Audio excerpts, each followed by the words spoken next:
Welcome to the Teach Better Talk podcast, your official podcast for the Teach Better Podcast Network, the hub for all things education, brought to you by teachbetter.com. The Teach Better Talk podcast is committed to answering your burning questions through a variety of lenses and bringing new offers to you and your colleagues to help you thrive throughout the school year. My name is Ray Hewart, and we love your questions here on the pod. If you have any questions that you'd love us to consider as topics for future episodes, please share them with us by emailing info@teachbetter.com. How can we enhance capacity through healthy habits? Gosh, we have a lot that we're going to dive into, and we're talking about high motivation all week long. We have so much to get into, but before we do that, I do want to give a big shout out to our one and only Chad Ostrowski. You guys know that I love a good shout out to a team member, especially our one and only CEO and co-founder, Chad Ostrowski. He's definitely keeping our motivation high. And while he's one of my favorite keynotes, I get to enjoy every time he's out at different school districts. He definitely loves to motivate different educators when he's out and about. So love to give him a little shout out. Speaking of great keynotes, I'm actually pulling in one of my absolute favorite team members and somebody who seems to be keynoting the most recently on this topic, Mr. Joshua Stamper. Josh, are you cool just sharing your entire keynote in today's episode? Oh, I don't mind sharing anything with you, Ray. But I mean, especially after you said one of your favorite team members, I just want to clip that out and then push that on social media for everyone to hear. Josh, you're one of my favorite team members. I've given you many a shout outs on this podcast. Everyone knows, yes. But I will say the moment I saw keeping motivation high and looking at the fact that we're going to take this to a health lens, yep. I was like, done. We're bringing in Josh. We're making this easy. Well, I always love spending time with you. So thank you so much for allowing me to jump on an episode with you. It's going to be great. Friends, we know we're going to get into that leading question later on in the podcast, so stick with us. For those of you who may not be connected to Josh, I want to make sure that you're able to connect with him. Josh, I know sometimes we have some new listeners, so let's assume that our Teach Better family member here may not be connected to you, may not listen to your podcast, which I want to make sure we give a shout out to as well. Tell us a little bit about who you are and what you do. Oh my goodness. Well, I am on the Teach Better team. So I'm the Director of Innovation, which is a fancy title to say I'm just trying to find innovative ways for our educators and our leaders to change the world of education. So love the title of the way that I get to enhance the educational community. And one of those ways is I get to work with the Admin Mastermind. That happens every Tuesday. So we have a morning and now an evening session. So, we're trying to support in any way possible for those busy schedules of our admin. As we know, everything seems to be on fire. You're on fire, the bike's on fire, right? So we try to do as much as we can to help those folks. But in addition to that, I have, like you said, the podcast, Aspire to Lead, which has been going on for over 6 years. I just hit 300 episodes. I'm probably beyond that now, but just had Rick Wormeli on celebrating with me. I know, Ray, you're a huge fan of his, so I want to give him a huge shout out for that. And then in addition, I'm an author. I have Aspire to Lead, which is published, and I'm currently working on a second book with the phenomenal Charlie Peck called The Language of Behavior. We're talking about trauma responsive care and strategies for our teachers and administrators. So we've got my lens as administrator or former administrator and hers as a social worker. In addition, in my background, I had been an art teacher, a coach. I was a dean of students and then an assistant principal for almost 10 years before transitioning over to the Teach Better team. So have many roles. I know I'm not even saying everything, but once folks understand who and what I do, I think they start to realize that I'm downright insane, as you'll probably hear my 6 kids in the background and my 2 dogs, one being a puppy that we just got. I am so excited for everyone to continue to dive into the life of Joshua Stamper because it is the best life ever. You have to follow Josh's journey. I just live vicariously through all the cool things he does. A lot of campy pictures, a lot of family, a lot of things that, as far as speaking in the podcast too. Oh, it makes it so good. And friends, obviously this episode's coming out in September. We're offering that Admin Mastermind twice a day on Tuesdays through at least the end of this month. So I'm not sure if we'll continue that all year. We definitely committed to offering double the support in August and September. And Josh, I really appreciate that that's something that you were a huge advocate for, just wanting to make sure that every leader in school districts across the world were able to get that support, whether you were a principal or a coach or in a director role or whatever role you have, you were able to find a time either in the morning or in the evening to be able to ask questions and get resources. So it's kind of fun that we've been able to do that. And, we'll continue it if we can, or we'll find ways to support everybody. So if that's a good fit for any of you, feel free to head over to teachbetter.com/mastermind to find that out. Yeah, I know when I was participating as an administrator, I had always a difficult time at that morning slot. So if I was attending, it would be in that evening. And yeah, I'm super excited to bring that back and just, again, just try to be as supportive as possible for our folks that have extremely busy schedules, not only in the admin world, but then also the family world. So I always love to push a good book. I know a lot of our community will already be aware of your book, already have it on their bookshelf, all that good stuff. Obviously, the book is linked to the podcast, same titling, same type of work, aspiring leaders. I want to talk about the podcast a little bit more, if you don't mind, because it's been around for ages. It's how I connected to you initially. I'm such a fan. I started as a fan before I got to know you as a person. And I can't believe that you've been working on this for so long. I almost feel like it's something that educators may be aware of, but depending on where they are in their career, 3 years ago, it may not have been a relevant podcast to them, but then now maybe they are in an aspiring leadership role. And, 3 years ago, that may never have been something that they saw for themselves. Tell us a little bit about what they might expect from the podcast.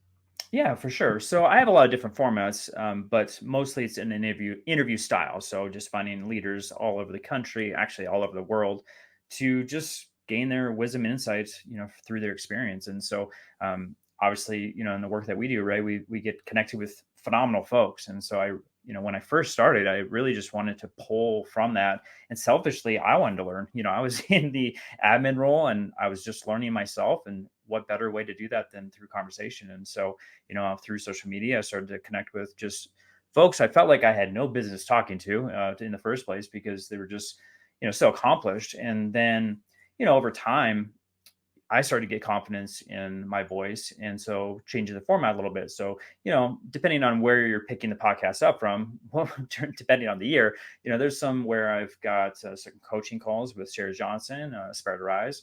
We've got obviously Jeff Gargas with me, where we're doing Aspire mailbags, where, we're just taking leadership questions and just, trying to answer them the best we can to provide support. And then there's collaborations in there also with other podcasts, specifically with the Teach Better Podcast Network. A lot of times I'll connect with them and we'll do kind of a collab conversation about a topic, and then push that out on both of our podcasts. So it depends on, what you're looking for, but main thing is that it's really geared for leaders. And I know that term sometimes can kind of get someone to cringe or, twitch, depending on where you are in your educational journey. But the premise, and this is even in my book, I state that if you're an educator, you're a leader. If you like it or not, that is what is occurring. You're either leading small children, large children, or you're leading other adults. And so you have to understand that that is occurring, and you're going to need support. And so that's what the podcast is all about. I can't believe that it's something that's been going on for so long. Friends, if you have not dove into that podcast yet and you've become a podcast listener, think about how many episodes you could go and binge. I mean, I know you have podcasts coming out, and you have episodes coming out all the time, but think about you could go all the way back in the archives.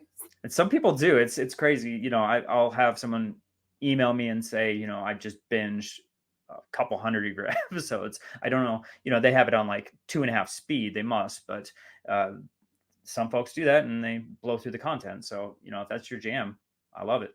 I won't lie. I'm a sucker that way. When I find a podcast I like, whether it be for professional development or just enjoyment, I have a few comedians that have podcasts that I'm, become such a sucker for, but they only release an episode once every so often. And I go all the way back. Like I become aggressively loyal, and then I'm dying for the new episode. I have a podcast now that releases a new episode on Wednesday, and I wake up wondering if it's Wednesday. I have never been like that for an episode before. I feel like it's like a TV show. It's so ridiculous. I get it, because with a podcast, the thing that I get sucked into is just the way that you feel like you have a personal relationship with them, even though you don't know them, right? Yeah. So you get to know about what's going on in their life in addition to the content that they're providing. And I think that's really cool. So I've had the wonderful opportunity, like I said, of connecting with just hundreds and hundreds of just amazing folks, including Ray Hewitt and the Teach Better team.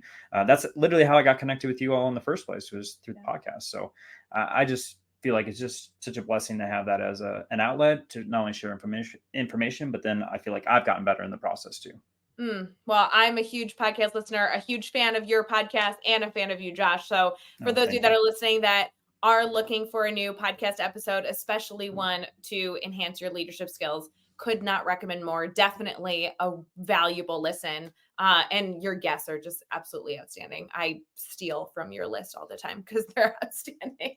He knows. Josh knows. Josh is like, oh, it's weird. I had that guest on a few weeks ago, and now Not suddenly weird. they're on your podcast. I'm like, weird how that happens. It's super weird.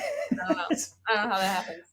Awkward. I will say it again today, and I'll continue. As educators, steal what you can. As an administrator, I stole so much, and it benefits everybody. Let's not reinvent the wheel, right? I mean, come on. Come on, I get it. Hey, speaking of real life friends, Mhm. obviously Josh and I get to work together in real life for the Teach Better team, but real life is also the topic we're talking about today. Josh, we're talking about keeping motivation high all week long. And I literally started this episode with you before we started recording. I have a cup of coffee. I'm going to be super transparent. It is 5 o'clock in the evening right now when we are Yep. recording. I just made a cup of coffee. This is an espresso.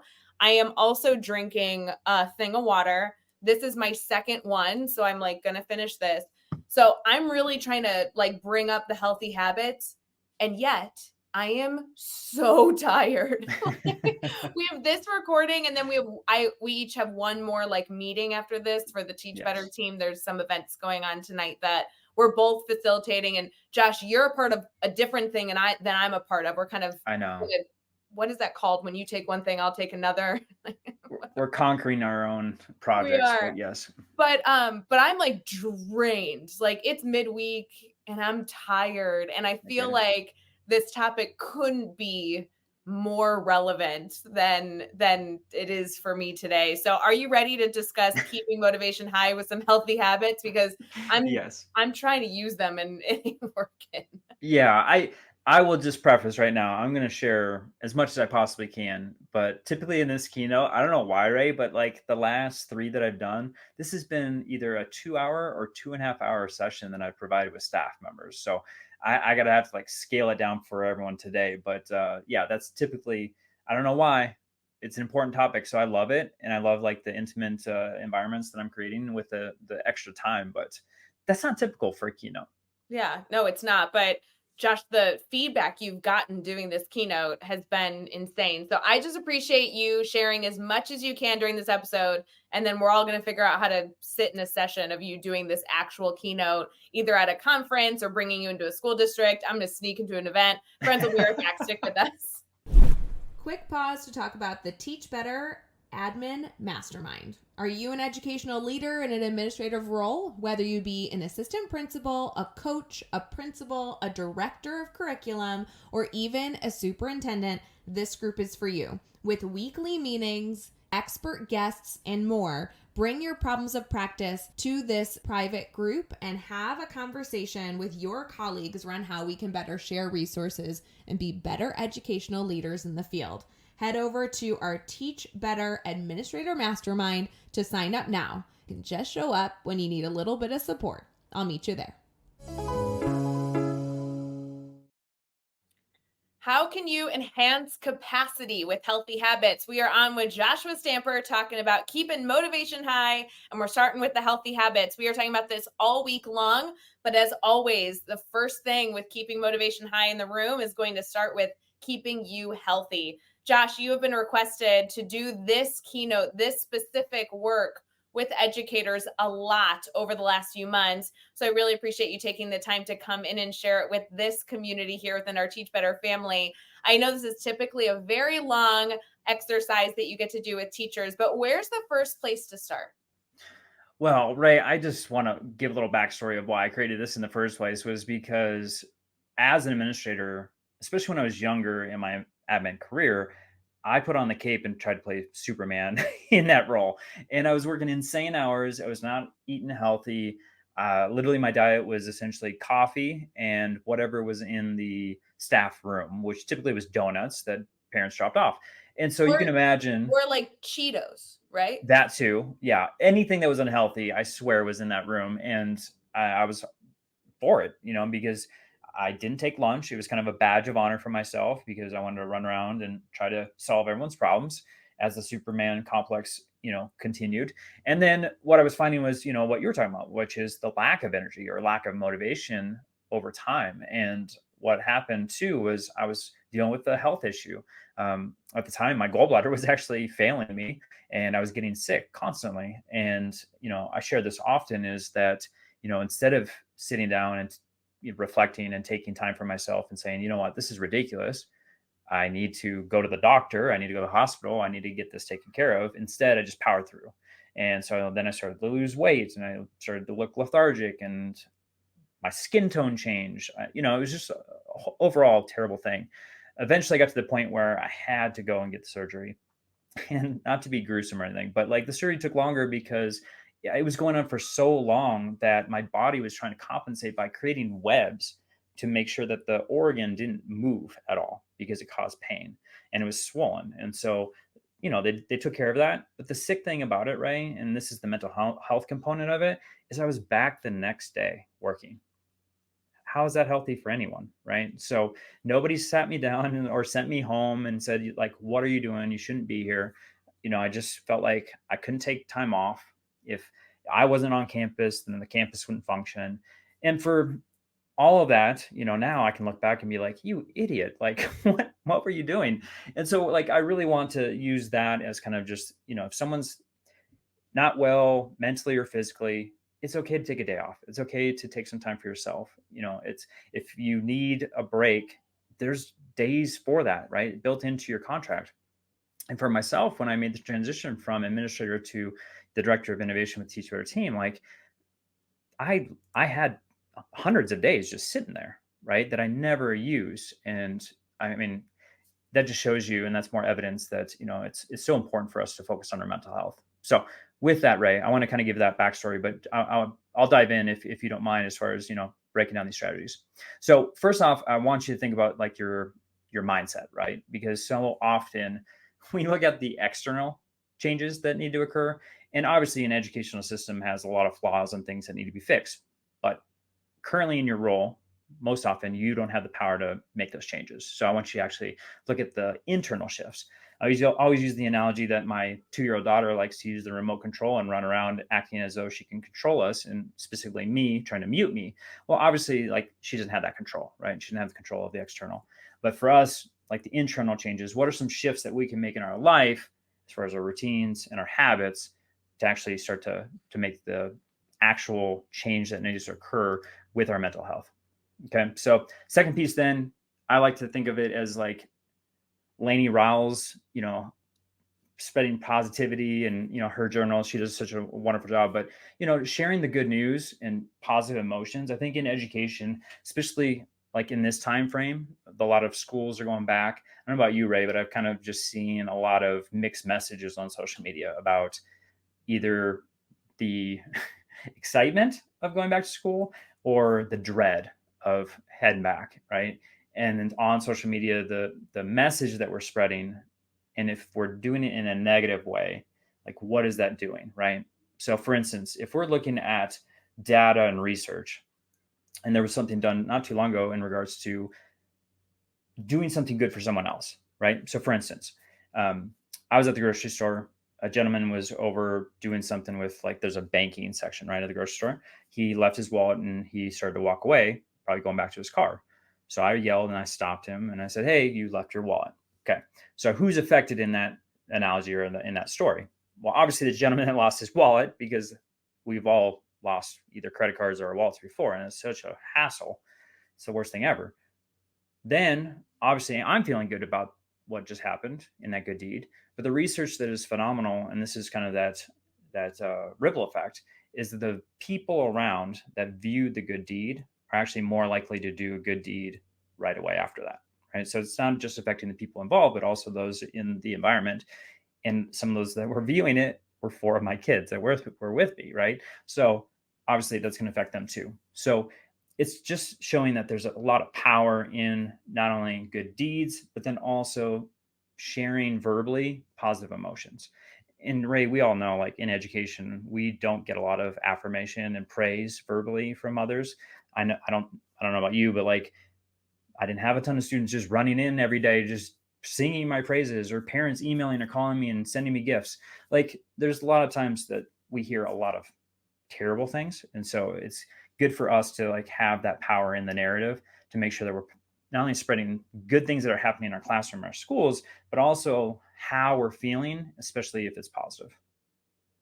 I mean, that makes sense as a practical element, but sometimes I feel like in the moment we forget, right? Oh We my gosh, yeah. forget to make the effort that might be minimal and remind ourselves that the ripple effect is so much larger.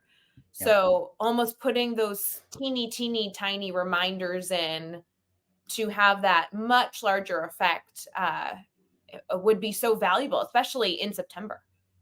Oh my gosh, yeah. The honeymoon is s- over. Like if we're really thinking about it, like September is typically when everyone's starting to feel comfortable, right? As far as the parents in the line to pick up their kids are feeling more comfortable, and now they're going to maybe go the opposite direction than they're supposed to, or the kid is feeling comfortable in the class and starts to push the boundaries of what's right and what's wrong. So I mean, and I can go through 1,000 different things on that, which as things get more chaotic, that's when the habits start to break. And when you look at habit making, it usually takes sometimes 30, 60, 90 days to build a solid habit, but it only takes a couple days for that habit to be broken, which is not fair.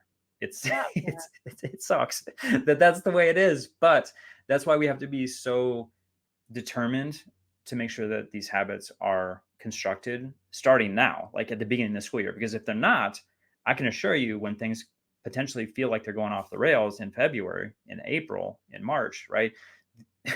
If you don't have these habits established, it's going to be really, really hard to put them in place.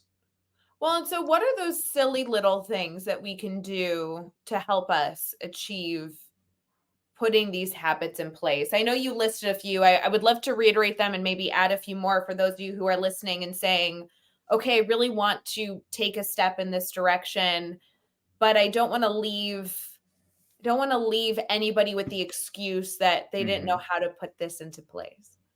Yeah, so I mean, that's usually where my starting point is with the keynote, is talking about habits, specifically about the start of the year. So in January, what is the most common New Year's resolution? It's Oh, typically, usually I is it want working out? to, yes, Yeah. 100% working out. Yeah, it's either working out or it's exercise or diet, right? So it's all kind of under that same umbrella, right? Like I'm going getting to lose this. healthy, yeah. Yeah, getting healthy. Losing weight, working out, yeah. Like, I Totally. literally just started riding a bike. I'm in my 2nd day, literally today, and already I'm like, "Oh, I don't think I'll have time tomorrow. Maybe I won't go tomorrow." Well, and unfortunately, this is what we do, is especially if you're in leadership, is I see a problem, I build a solution, right? So that's where the goal setting is constructed. Mhm. But what we're missing is like the actual habits that we need to construct to make the goal happen, right? The action steps. And so typically we just assume like, oh, this is just going to be easy, right? Point A to point B. And as we all know, it's not a linear line.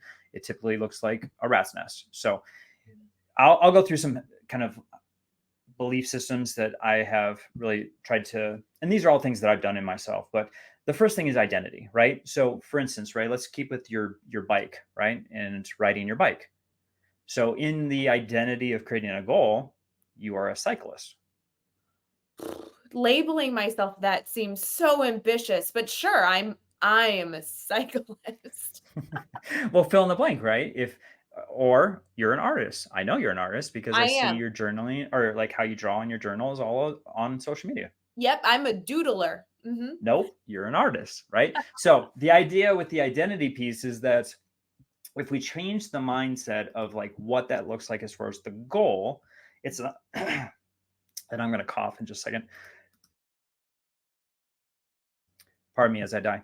All right. So the goal is not about the end product, right? We usually say, oh, I'm going to lose 20 pounds by the end of the year. No, that's not what your goal should look like. It should be that I am a healthy eater, right? Ah, So you're just changing the lens. So the goal is about your identity. So for instance, the goal, let's use the art term, right? The goal is not to finish a painting. The goal is to become an artist. interesting. So I wonder if for those of you that are waking up early to get a workout in, like I'm trying to wake up earlier to get this workout in, could rather than saying I'm gonna get up at 4 a.m. to get this workout in, I should or could start thinking of myself like I am a, I'm an athletic person, I'm an early riser, I am a cyclist, as you said. Those because that does actually feel different. Like physically saying that, my mindset feels there's a different weight. I have to wake up at 4 a.m. feels different than I'm an early riser. I'm a cyclist. Yeah, for sure. I think just the premise of the mindset is such a huge barrier for so many folks. And even let's say for myself, right? I just said not too long ago that I'm an author and I'm creating my second book. Well, if I have to say, okay, I have to write this chapter in one day. Well, obviously that seems like a really big goal, but I haven't established any steps for that, and most likely I'm not going to get it achieved based on how I've constructed it. But if I say I'm an author, that changes everything, right? And even today, saying I am an author, that's something that I have to work through if I'm being very transparent. So let's keep going, right? So first we have to establish the identity, right? So you are a cyclist. I'm going to keep saying that. Raise a cyclist. I'm a cyclist. The next thing is that you have to make it easy. So what are the steps that you're taking that makes it easy? So for instance, I'm going to give you a different analogy, right? So staying under the umbrella of exercise. So instead of saying I'm going to walk 20,000 steps every day. Okay, that sounds crazy, but in life of admin, I probably got close to that. I'm going to say I'm going to put on my running shoes. Yeah. Different, right? It's baby steps. Mm-hmm. So if I have my running shoes on, I'm more likely to go and take a walk, or maybe I'm likely to go for a run because I have made it more easy for the goal to actually happen, if that makes sense. So the other thing is, like, as an author, I need to write a book. Well, that seems really, really big. I start to sweat when I start thinking about that, but instead maybe it's just sitting at my desk and typing for 15 minutes, right? It's that babysit, just getting my butt in the chair and opening up Google Docs, right? So just trying to make it as simple as possible to make sure that the first step is actually occurring. Because if we look at it as a chunking thing, right, making it smaller, and we do this with our students all the time, it makes it so it's more manageable in our mind. Well, and I enjoy that educators who are listening can choose to do this with personal or professional goals. If you are looking to do this with your fitness goals, like truly I am with cycling, and I'm not kidding, I'm literally entering into day 3 as we're recording this podcast.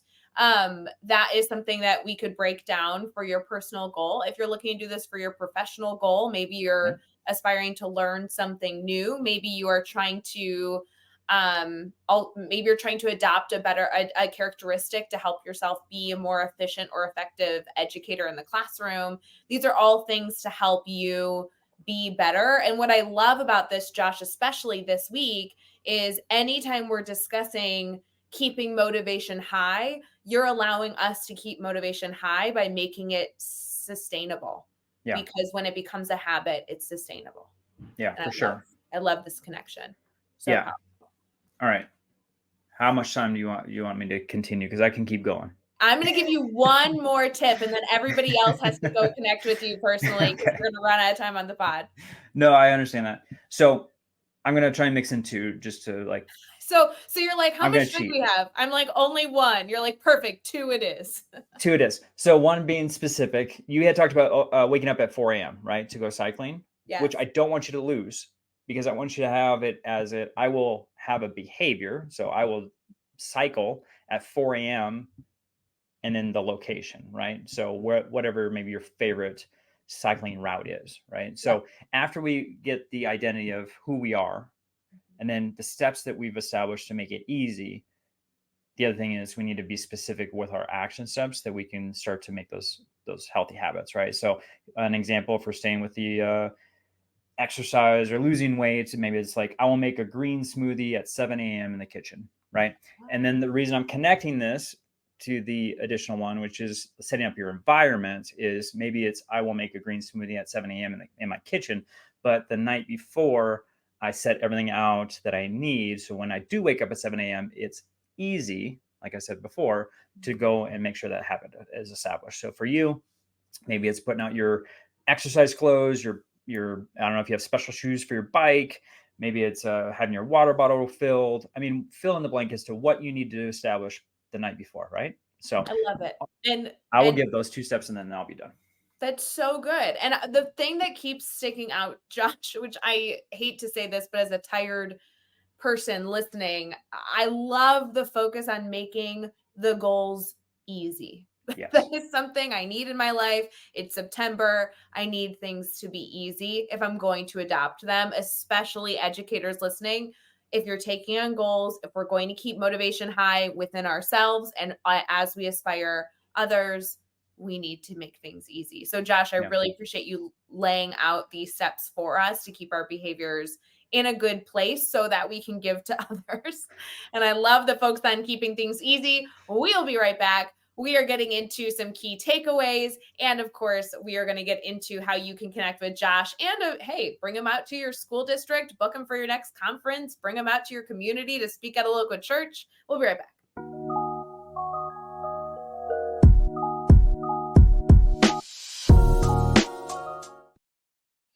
We are talking about raising your capacity by using healthy habits. Motivation is a huge focus this week. So thank you for tuning into the first episode of 3 as we dive into keeping motivation high. Joshua Stamper is with us. And while we were able to talk about so many different things, we are going to highlight one key takeaway in case you were multitasking or in case Josh wants to fit in one more idea that he didn't get to fit into the podcast. Josh, if you want our community to take away one thing from this podcast, what is one key takeaway you hope they remember? Okay. So I'm going to give an analogy real quick. So when you're on an airplane and the person that is the flight attendant is pointing to the various exits and they do a whole host of different things and their motions, right? They always talk about the oxygen mask. What is so important, Ray, about the oxygen mask? What are you supposed to do in an emergency situation? You are supposed to put on your mask before assisting others. Why? I think it's because they don't want you to die. Because you can't help others unless you help yourself. Yes. That's why. Yes. So that's the key takeaway is if you don't take care of yourself, no one will, right? And you won't have, and it's the oxygen mask constantly, right? We have to take care of ourselves. We have to do that so we can help others. And I have learned firsthand that if I didn't take care of myself, I was no good to anyone else, not only to my staff, to my students, but then also to my wife and to my kids, right? So it goes beyond just our motivation at the workplace. It's also motivation, like you were saying, at a church, with your community members, with your family. So with the same habits, you're going to obviously have the same results. With better habits, anything is possible. So that's my closing statement there. Josh, I'm so appreciative that you were able to share just a little bit of this keynote to our community here in our Teach Better family. I know that this has been a very, very requested topic. We've had to even turn down you being able to travel and share this idea because it's been so popular. So I want our community to at least be able to connect with you in case they have follow-up questions. Maybe they want to find a way to do like a virtual keynote or even fly you out to a community if you're able to make the travel accommodations. Josh, what is your contact information in case our community has not been connected? Yeah, you can email at joshua@teachbetter.com, or you can go to my website, joshstamper.com, or social media, Joshua_Stamper.